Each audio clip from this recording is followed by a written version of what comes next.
Wall Street rallied on Friday, snapping a 4-session losing streak in a choppy session as investors wrestled with a mixed jobs report.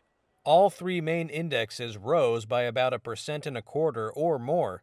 The Labor Department's closely watched non-farm payrolls report showed the U.S. added more jobs than expected in October, but data also showed a small rise in the unemployment rate.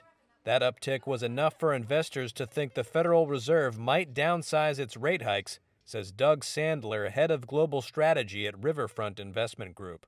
I think one of the reasons that stocks are up today is that, you had the non-farm payroll report, and there was some data in there that did show some signs of employment slowing or unemployment rising. And that's what we're really trying to, that's what the Fed's looking to, is they have to balance stable prices and full employment. That's their dual mandate.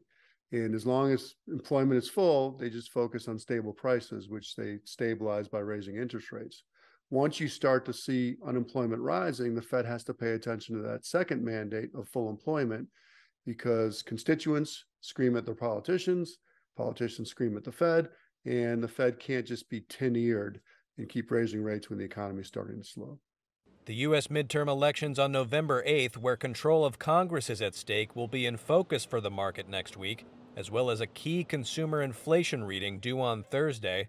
Meanwhile, hopes of an easing in China's tough health restrictions supported U.S.-listed shares of Chinese companies, including Alibaba and its rival in the e-commerce space, JD.com, which ended nearly 10% higher.